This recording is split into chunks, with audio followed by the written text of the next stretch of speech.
China Girl. Night and Day, Love and War. Part A, Early Infatuation.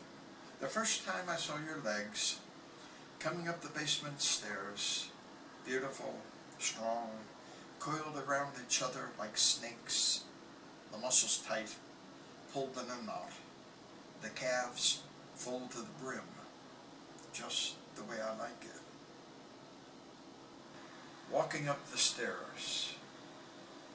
Through the kitchen, I knew I was a goner, sitting there with her legs crossed, every fiber of her being so alive I couldn't believe it. And though I knew it would lead to death, suicide, and insanity, it really didn't matter. For I was so much in love with her, I didn't care what happened. Cupid's arrow. I always wondered about the significance of Cupid. Seeing all those silly paintings of silly little angels shooting silly little bows and arrows into an unsuspecting victim who is rendered helpless, without a will of their own, nor hope, prayer, nor salvation. It is with Cupid's arrow I am struck, high in the shoulder by one of his stinging arrows, not enough to bring me down as a major organ, but just enough to render me senseless, drifting in and out of consciousness.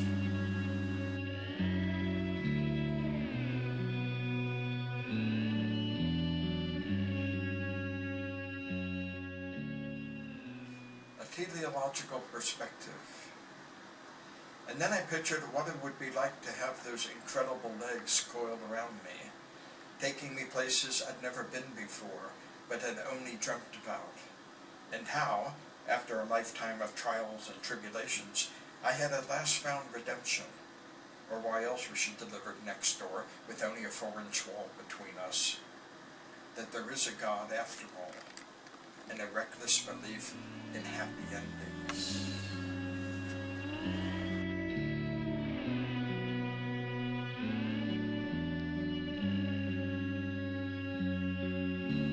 Deadly embrace.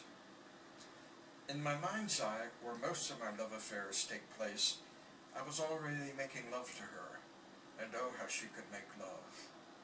Positions untried by geometry, and with a unitary system that would have solved Einstein's unified theory of physics, with her strong, beautiful legs wrapped around me, squeezing the life out of me, sending my brain into different states of consciousness I had never experienced before, leading me to the ultimate embrace, which is nirvana.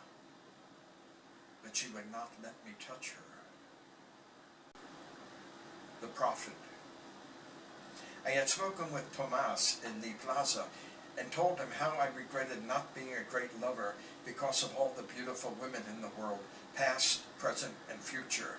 And he answered, one woman. The Visitation. And so I fell in love with China, the daughter I always wanted, the woman I never had. And then when I saw your face, and I fell in love with the child in your face, it was a face of innocence and the sun, so full of life you could hardly contain it, and cast no shadow, but shone as a steady light that was both intoxicating and a benediction. Half and half. And so I presented myself to her as father, to daughter, and as someone who would like to make love to her. And she said I could be like her father, but to forget about anything else, or she would never let me see her again. Incestuous love. I once fantasized about making love to a beautiful stepdaughter, raising her up as a single parent after her mother died, attending ball games together as she weeded into puberty, until one night she came home in tears. Her boyfriend had made demands on her she was not prepared to meet, and now she came home to me in tears and in need of comfort. And after I comforted her, she told me she had always loved me, and I told her the same, and we became lovers for several years until she finished college and married. Oriental Women, the prescription for divine love. Freedom, never say no, follow. A genius, an indomitable spirit, an impetuous heart, an unquenchable need for independence, an insatiable will to succeed at any cost. The Pavlovian conditioned reflex arc, the salivating to the bell of family, friends, and future, who not only applaud her academic success, but have come to expect it. The determination of a superman, the fierce competitiveness that takes no prisoners, a relentless determination that defeats the tides. The pocketbook, the expensive gifts, 2 dogs in a swimming pool, the American dream. A young girl bursting with life, and so how could I begrudge her? She deserves the circus, the opera, the ballet, the restaurants, the outings, though she denies their importance, saying, "It's a thought that counts." And yet I wonder. The 3rd child in India. No wonder she's a spoiled brat.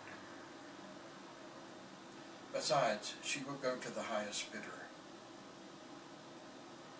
And for her safety's sake, I can never begrudge her the ride home, the late-night dinners after he had picked her up from school in his SUV, sneaking in through the outside door held open by a twig, and then denying it, saying she was in, and we would argue, and she would come over and we would be friends, and then it would all start again.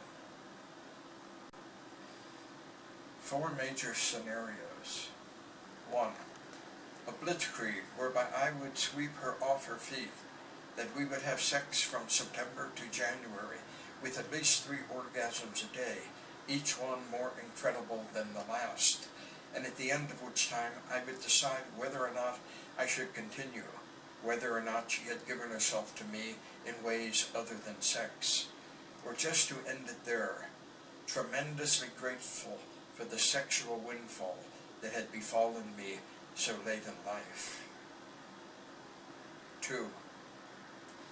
That we would be so much in love, every moment would be like a canticle to the sun. 3. That while we were thus engaged in subliminal sex, she would always be out, would always cheat on me, and I would have to accept it as part of the condition of our relationship, or she would leave me, which she would do anyway, and never come back. 4.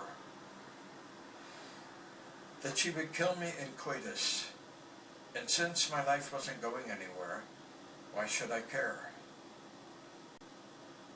Alas, none of this will happen, and even if it did, I am too old now for a bountiful harvest. Pre-nup. As part of a prenuptial agreement, she would be allowed to kill me if after 2.5 years, or when her hair was long during the 3rd cutting. She was not worth the trouble, never was and never will be. Besides, you've already made love to her, only she doesn't know it. Either way, I'm prey. The pieta. The legs had launched 1,000 ships, the muscles gesticulating as she walks, the muscles defined and redefined to the precise measure, so that you can see them at work.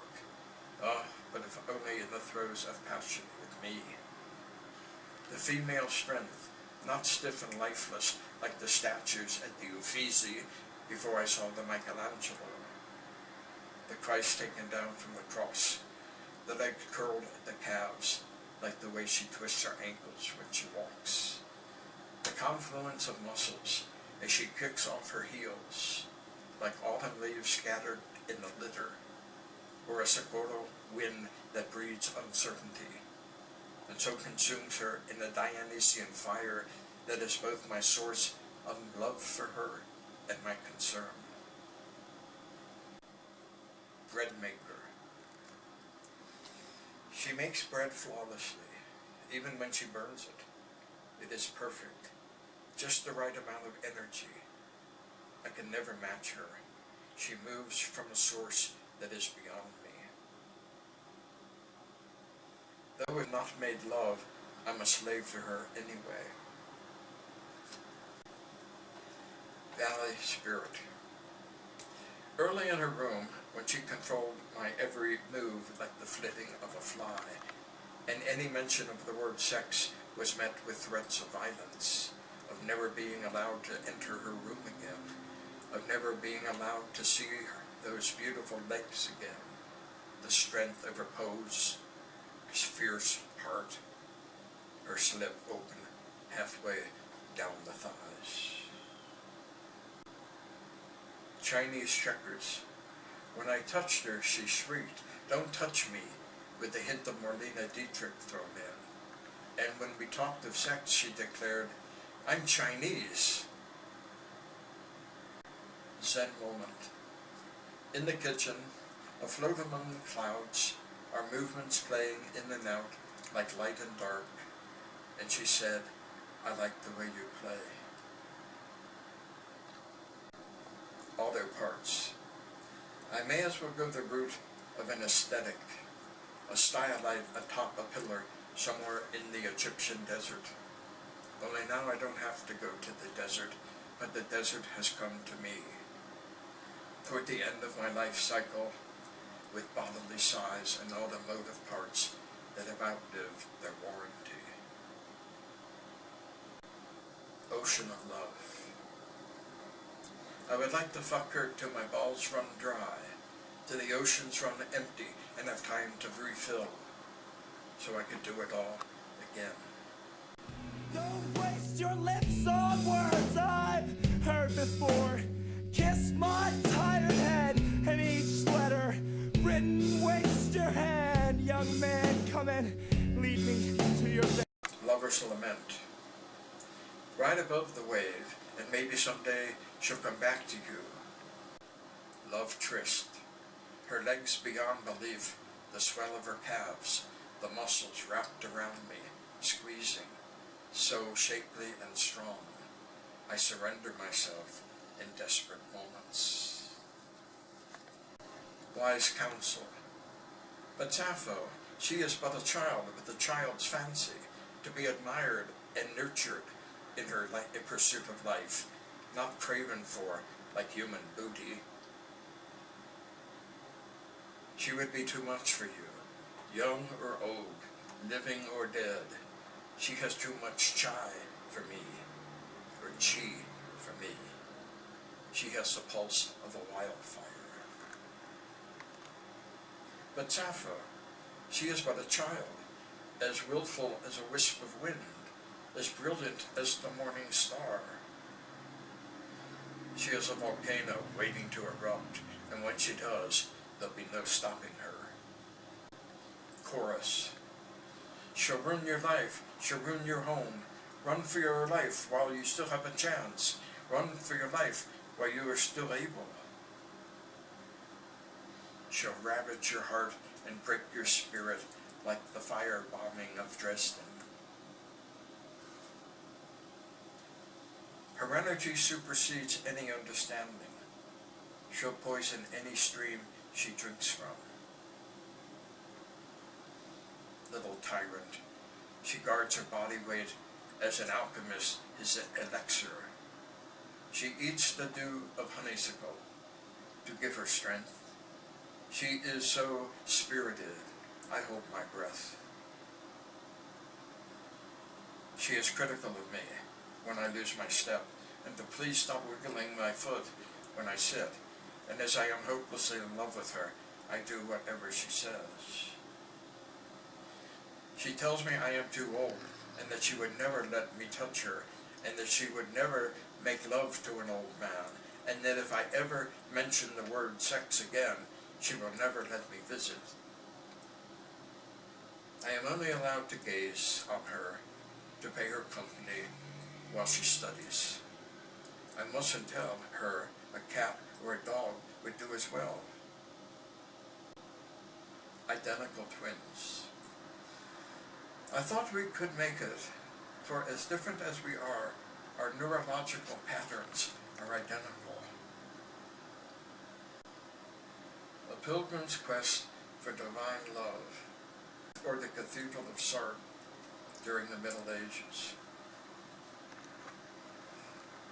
My quest for her was sexual, but ultimately I wanted to win her heart and soul, which is her spirit, that we would be so much in love we would be one, so that we would go beyond time and space and become indistinguishable neurologically, emotionally, and metaphysically from one another before we were born, before the day of creation, before anything that was conceived was conceived.